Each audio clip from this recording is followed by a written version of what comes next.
Hello and welcome to the second Edinburgh Northern Cockerel cast. I'm current member and player Jason Thompson. I'm joined by my co-host Michael Mawdsley. Michael, how are you? I'm good, thanks very much. How are you?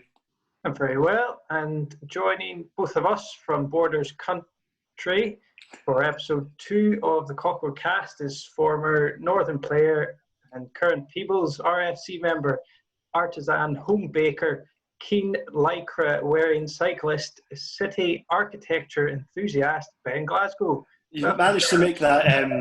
That sounds like one motorbike purchase away from a midlife crisis, Jason. Evening, gents. How you going? Very well, thank you. So firstly, Ben, what have you got to drink?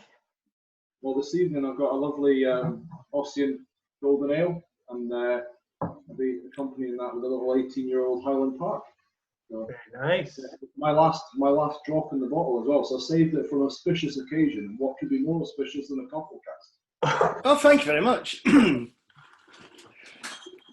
I feel my pint of Carlsberg is quite underwhelming at the moment. Michael, what have you got?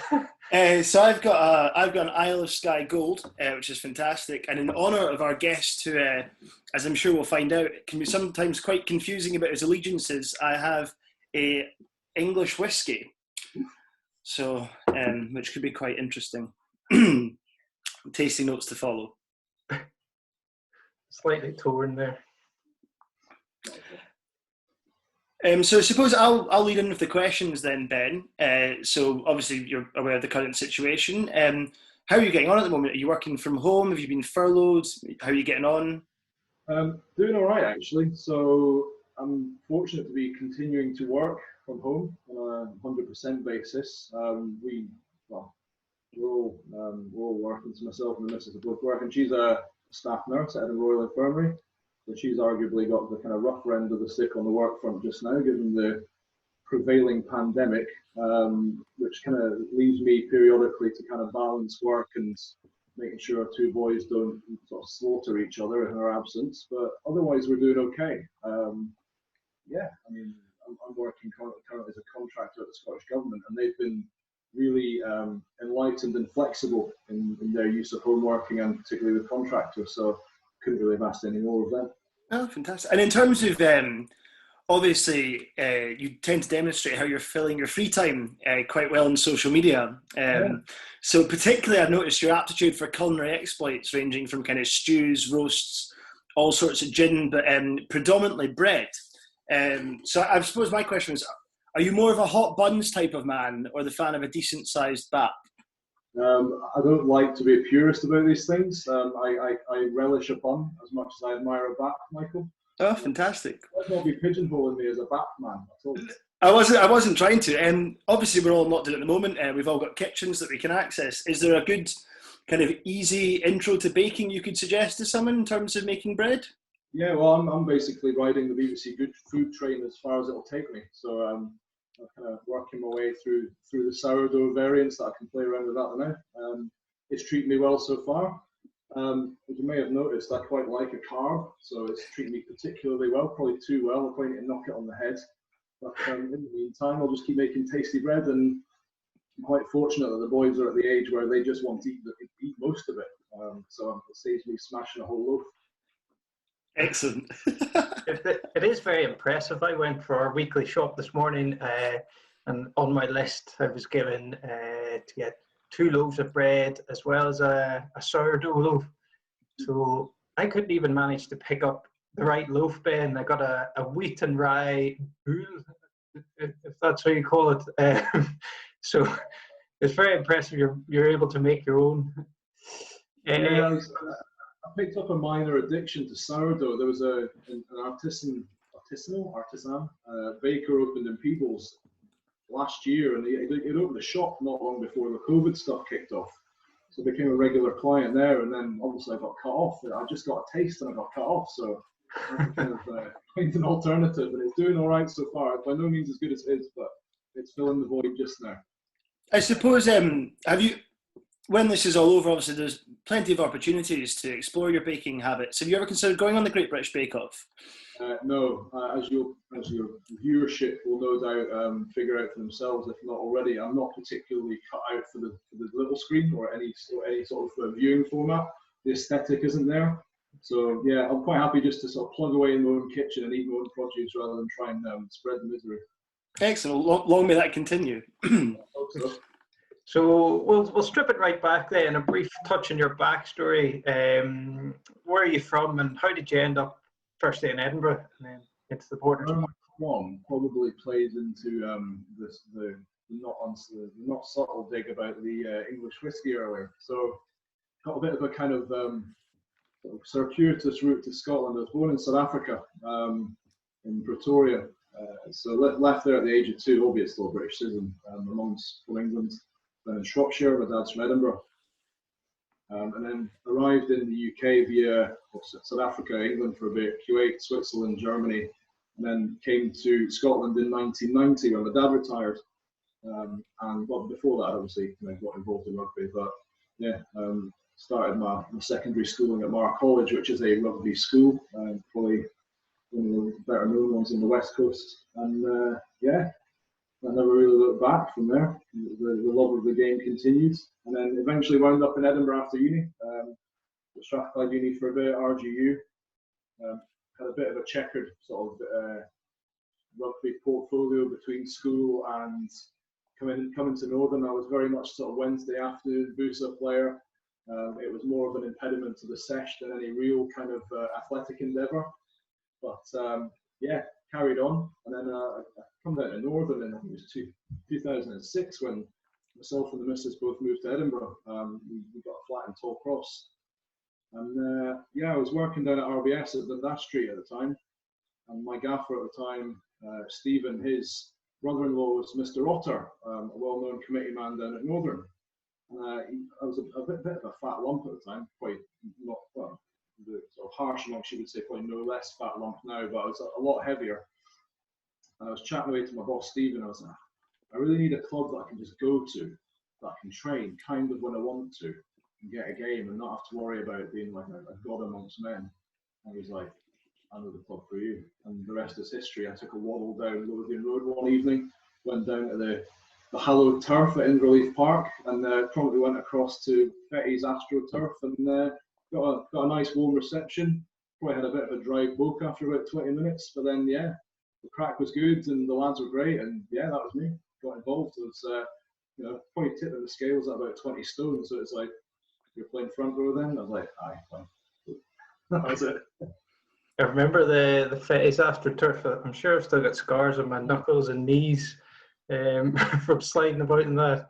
But I would remember Ben as a no-nonsense prop when we played together. Acquitted himself very well at set piece, enjoyed a strong carry, often preceded by the hint of a goose step. Someone who we never really had to worry about doing his bit. Were you always a prop, Ben?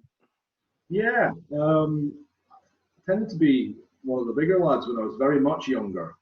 Sort of, when I started playing, it was sort of pre-minis when I lived in Germany, and I always kind of had a bit of bulk to me, even coming through like primary school. And then, yeah, I just kind of ended up playing in that position. I suppose I didn't really know enough about the game to really realise how miserable it could be when you started getting on a bit. Always coveted that second row slot. I'm 6'2", kind of getting folded in two periodically by stocky Borders lads who are quite wider across the shoulder than they were tall. But yeah, props been my kind of mainstay. And yeah, that I mean, I'm down in Peebles now in the Borders, and that continued when I moved down here. I don't know whether fortunately or unfortunately coincided at the time with the ones having a prop crisis. So I ended up kind of after my move down from Edinburgh, coming from the East Div 2, I think we were playing at the time, or East 3 possibly, and going to play Nat 2, Nat 1, I think they were at the time there, Nat 1 rugby and the Borders League against the likes of Melrose and stuff. So it was kind of a lesson in scrummaging that was learned very much the hard way, that I might have been in the props position previously, but by no means an accomplished prop whatsoever. It was brutal. I suppose if, you've obviously talked about you pretty much played prop your entire career, not to offend any of the front row union out there, but it's not the most illustrious position in terms of, I suppose, influences growing up. So would you say that your rugby influences are mainly front rows like yourself, or are you an aspirational centre at heart, or perhaps, you know? I wouldn't, again, there's quite a few players that I've admired throughout the years, but mostly forwards. If I had to pick two, I'd say players like Shabal, just out and out sort of a horrible bugger to imagine trying to play against Shabal, just like that kind of air of menace he projected. You know, stacked guy, just like a caveman, hugely physical. And also Piers Spiess, Blue Bulls, right? Absolute tank of a man, and just an all-round athlete. And just those two are probably the guys that I kind of, you know, looked at as going, that's what a forward should be. I wasn't too hung up on sort of star props. I think describing a star label to a prop is probably something a prop would shun, you'd hope. You know, we're meant to be kind of doughty, flinty, no-nonsense people, as you said earlier. So I think the sort of superstar, sort of more mobile forwards is the ones that I admired. And, you know, I like a goose step, I'm not going to lie. I like to pretend I can have a bit of mobility on the pitch, or used to be able to before the knee went. But, yeah, those kind of guys are who I kind of would look to. If my lad grows up big, I'll be pointing at him at their Wikipedia pages and their YouTubes and going, go and do that way. Right. And just to kind of final touching your kind of background, to dig down into that, you've obviously talked about this kind of nomadic life that you've lived in. Like, you've listed numerous countries where you've lived or been. Not all of them obviously have rugby as, you know, a national sport. So why rugby? Why not say football or cricket, or, you know, why is rugby the game that kind of has picked you? I did also play football as a boy. And again, probably tied to sort of the size I had as a youth and your sort of very kind no nonsense label. I ended up being a central defender in primary school. I could also hoof the ball quite a long way, so I think that might have been more of the governing principle behind that selection. Why rugby? I kind of fell into it. So when I was in Germany, they took it upon themselves at the school I was in, which was a forces school. So my father's work was in the Foreign Office, and the school I was at in Berlin decided they were going to set up a rugby team, a mini rugby team, and just ended up playing that and just loved it. Never really looked back. We rolled over lots of sort of German teams of our sort of age group and sort of peer group. So yeah, I guess maybe getting an early taste for kind of good smashy fun was kind of what set me on the path to righteousness, ultimately resulting in playing at Northern. Excellent. And so, yeah, your time at Northern then, what would you say was your experience at Northern, and what do you see as Northern's USP? My experience at Northern was just a hell of a lot of fun. Like from being quite nervous, like in a new city for me, rocking up to a club I didn't know anybody at. Just being instantly greeted, made to feel welcome, not made to feel like a bit of a tit who was breathing out of his arse after 15 minutes, because there was quite a few probably in the same boat. But and then just getting stuck in, getting game time, you know, having the 215s out regularly was immense as well. So I think I started in the 2s and then sort of progressed into the 1s. But yeah, and then that's obviously on the pitch was fun. Just, you know, played in the right spirit, especially like East Div 2 and 3, like maybe 1 or 2 teams, naming no names, are like not of that kind of mentality, but in the main they're pretty good lads. And, you know, you get a bit of crack after a game, we'll stay for a beer and nonsense. But yeah, on pitch stuff is fantastic, but off the pitch, like Northern's second to none, isn't it? I mean, I'd have to tell you boys, I've seen you boys in some states before, but Northern's got a good solid rep in the city as being a club which does not mess about off the pitch. We do ourselves proud on the social side, and also touring as well, hence the selection of the Madrid tour top, which is my first Northern tour. I'd never been away on a rugby tour before I went to Northern, and yeah, never looked back. Got a taste for that as well, much to the missus' chagrin. Yeah, I think it is something not obviously not unique to clubs, but we push for it every year, don't we? We don't just settle for a wee trip down the road or what. We've guys working away 8-9 months a year to get us away for 3 or 4 nights. It's all done. It's done very well. The logistics done superbly well, and it always comes in at a kind of accessible price point as well. Like you're not talking about multiple brands to go away and abuse your liver for 4 nights. It's done at a reasonable sort of level, and you don't worry too much about the quality of the accommodation, but you make sure that the crack is good while you're there. It's a hallmark of Northern. They're well known by not just within Edinburgh but further afield as being a good touring club.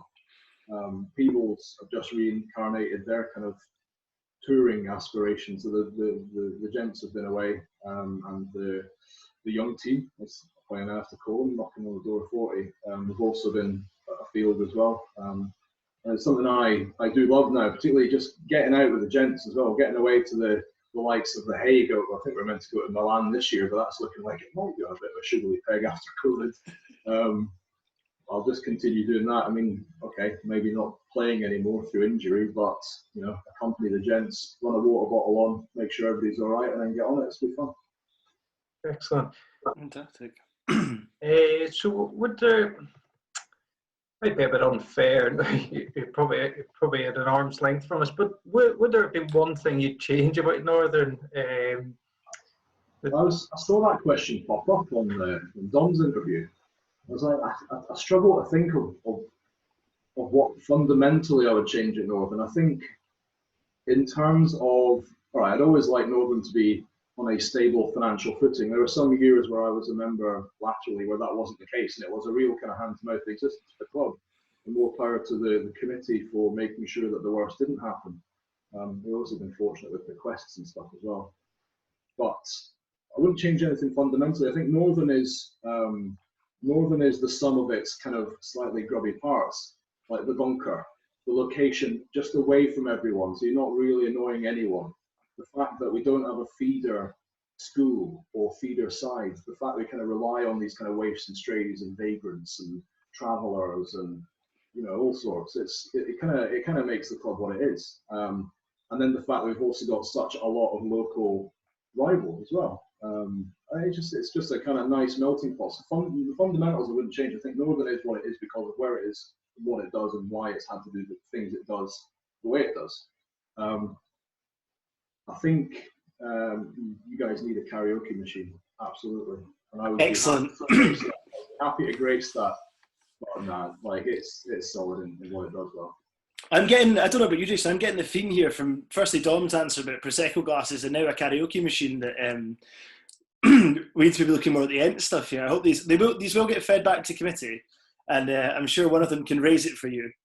Is there I suppose about having to sing at the bunker. No, I'm gutted. Yeah, I suppose that leads on to the next question. If you were, let's say, 10 pints deep in the bunker of a Saturday night, and you had to pick your karaoke song, what would it be, and why? I think it probably have to be a bit of George Michael, a bit of Faith by George Michael, because I just do it so well, and I know that's bragging, and I'm happy to chin a boot the next time I'm down there. You can do 2 fingers just now, just for the benefit of that. I'm going to do that, but yeah, I like a bit of George Michael. I'm a bit of a karaoke fiend when I've got a skinful. If there's a karaoke machine and people are willing, then I like to get involved in karaoke. So if you get a box in, I'll come and race it. That seems quite in contrast with your music taste, though, because generally my Facebook feed sometimes tends to be populated with yourself, John Walsh and Craigie Lawson discussing the various metal bands that you indulge in. Oh yeah. Yeah, so that's quite contrasting, your introduction painted me as a bit of a polymath, and I thank you for that. And I'm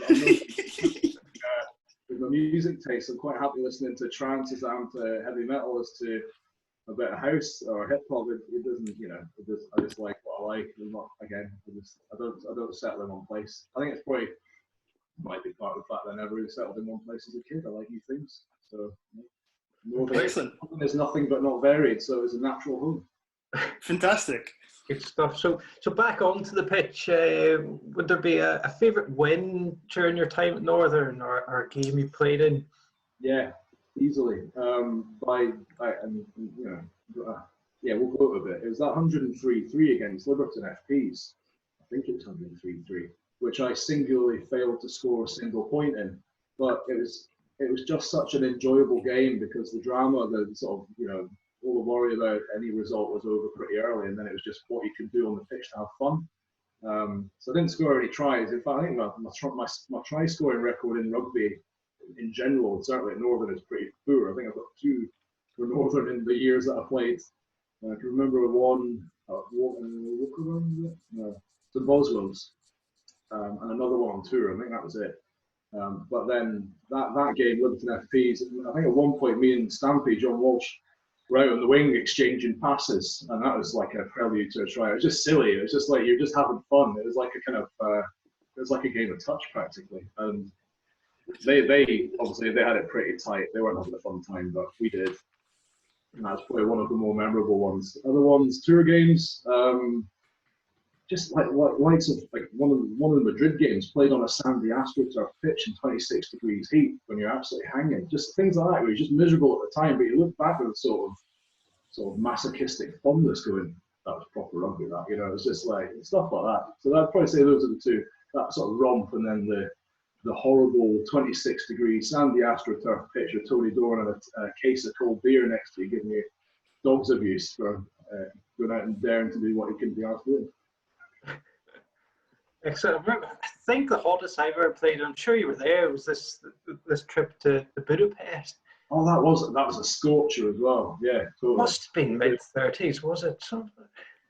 The day of the infamous Brendan McMahon go team incident. and making his way sort of 30 miles back into where we stayed on his own, public transport. That alone shows how people evolve and grow at Northern, because on a previous tour he'd gone to entirely the wrong city on public transport.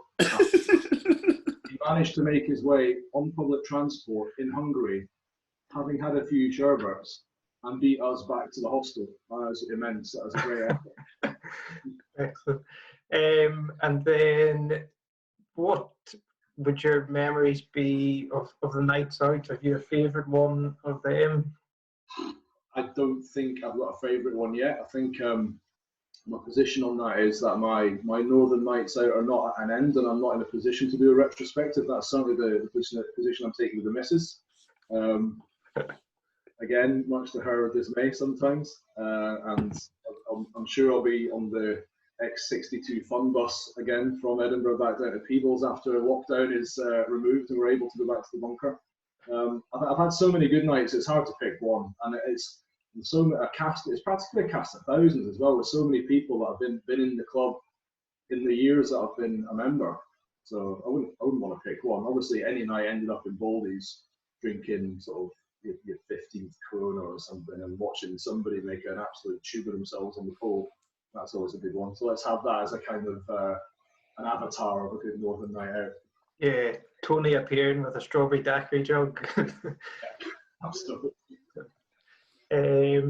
So you mentioned maybe Stampy and Tony. So obviously in the front row, if you ideally could go back and play with a hooker and another prop, who would you decide is your sort of favourite or most enjoyable to play with? That's a tough one, because there's been quite some pretty solid front row. I mean, obviously Stampy's a goal, man. Like, he doesn't mess about in the front row. I quite like having Gadula as a hooker, just because he's so gobby. Nick Gadula, he's quite good value in there. He is mouthy. Yeah, and if there were to be a, let's not get too hung up on tie head, loose head, but if there were to be a front row, I'd like it to be probably, from a mass and impact perspective, probably Candlish, Gadula, because he's a stocky boy and he'll noise the opposition up, and Stampy. I don't want to be anywhere near the front row because it is a miserable existence. I'd be in the second row. We have Mr. Kwan in there, so that'd be quite a nice tight five, a decent amount of meat in that. And then obviously there's no kind of there's no replacement in terms of sheer power and ball playing ability and just general impact as Mr. Log had at 8, so I'd have him in there as well. And then who cares about the rest of them? They're just the wee boys that, they can treat themselves. That sounded very like a sevens team that made an appearance at one of our Edinburgh Northern sevens. I wouldn't fancy facing that sevens team, to be honest. That's just pure bulk, like. Especially not when they play Sparta ball, which is obviously a hallmark of any sort of drag together sevens team. Yeah. Good stuff. So you've done your rugby influences, obviously. We haven't done. I was going to ask Ben, obviously, because you are quite infamous on the touring scene, as you've mentioned. You've been on gents tours and general tours. In fact, I think I'm wearing the last normal tour top that you went on, which was Bilbao. Yes. Which I have distinct memories of you in a white shirt punishing people as they played through 25-degree heat. Yes. I wouldn't normally ask someone. You've obviously talked about how no one Northern night out can be picked. The same may apply for tours, but do you have a personal favourite tour? And perhaps you've obviously talked about Brendan a wee bit there and how he evolved as a human being over 2 tours. But do you have maybe a favourite tour and a favourite tour moment out with that you would pick from being at Northern? I think the one I'm wearing, Madrid, because it was my first one, I just enjoyed it from end to end. And it was made particularly memorable because I think that's probably, Jason, you're probably no better than me because you've been at the club way longer than me. I think you joined the club when you were about 3 years old. But I think that's probably the most boys that have ever gone on a tour. I think it must be knocking the door of 40 of us, all kilted up, all wearing the garish kind of colour scheme. And it was just from the airport onwards. I mean, that kind of set the pace for me as to what a Northern tour is. I was in Edinburgh Airport with 2 bottles of Morgans, and then I was on a plane, and then I was in a bar in Madrid. And what happened in between? I haven't got a clue. I didn't have a bag. We got to the hotel, and suddenly I think Spills was handing me a whiskey, and I sort of realised that I was actually still on a tour. It was just fantastic. I was just like, yeah, this will do. This will do nicely. And there was karaoke on that tour as well, so that's another memorable facet to it. True, I remember it being a very difficult come down after that tour. You struggle to beat Hungary as well. Again, the nonsense factor as well. Just I'm not going to go into specifics. I mean, people who were there will know why it was absolute nonsense and great fun. But at one point, I was with Paddy Dorn in an underground, like literally in a basement techno party wearing marigolds and it was just ridiculous. And it was fun for it. It was great. Great stuff. So you're obviously working from home and whatnot. Is there one thing you're most looking forward to when things return to normal? Yeah, takeaway coffee, weirdly. I mean, it was kind of a staple of my existence before this. I was getting up fairly early to go and commute through to Glasgow for my work. So getting that first coffee on board and then just kind of punctuating my day and keep myself going with it was something I quite liked. I'm saving a lot of money by not buying it, but yeah, I'd quite like to just be able to go to Costa and get a takeaway coffee or Starbucks or anything. There are takeaway coffees available in Edinburgh at the moment.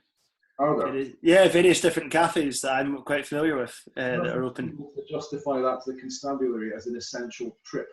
Well, you could just say you're going into the office and just happen to pick up about 20 takeaway coffees on your way back. Sure, and just go past the Chinese supermarket and Leaf as well and get loads of dumplings. Yeah, I think it's the forming of a plan here.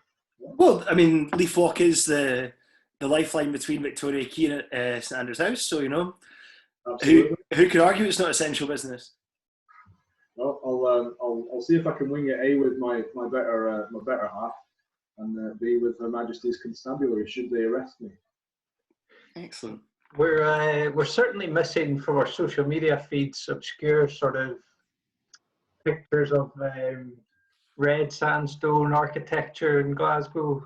Yeah, I do. I'm a bit of a fancy bugger. I do quite like nice bread. I quite like nice architecture. I'm not well versed in it at all. I know what I like and I like what I know, and I like to share it. I'm a social media hoorah as well. I can't get off it. I'm Ben. I'm disgusting. I like Facebook and Instagram. I'm wow. I mean, you're the only person that I know who's managed to make my building actually look quite attractive. So, and not fill me with dread when I look at it, knowing that I have to go back to it at some point. It looks like a prison for God's sake. It was a prison for like 250 years. So yeah. No, I do. Your posts do actually make my day during the average working style. My missus has actually unfollowed me now. She's sick of it. Like, she was just like a stream of consciousness. She's binned me off, which is fair. Great stuff. So I think if you don't have anything else, Michael, I'll round up. No, I'd just like to say thank you, Ben, from me. Thank you, guys. I think this is good. I mean, this is kind of endemic of what Northern is. You know, this whole thing about keeping in touch and looking after each other. As a club, Northern does this and does this well. You know, most sort of, I guess, a good example of that's the recent kind of Mike Sanders Club dinner tribute as well, and the sums that were raised through Jake for that. So well done, you boys, and I look forward to seeing more of these episodes as they come out. Hopefully, they'll not quite a lot as mince as I have. Yeah, certainly. Thanks for joining us on the Cockerel cast, and good luck juggling parenting and working from home, along with your various other hobbies and interests. Just stay safe. We hope it's not too long before we see you out the other side and down the bunker. Absolutely. Hope to see you boys there. Look forward to chopping my bragging boot when I do. Bring some bread. I'll bring some bread. I need some soakage. Cheers.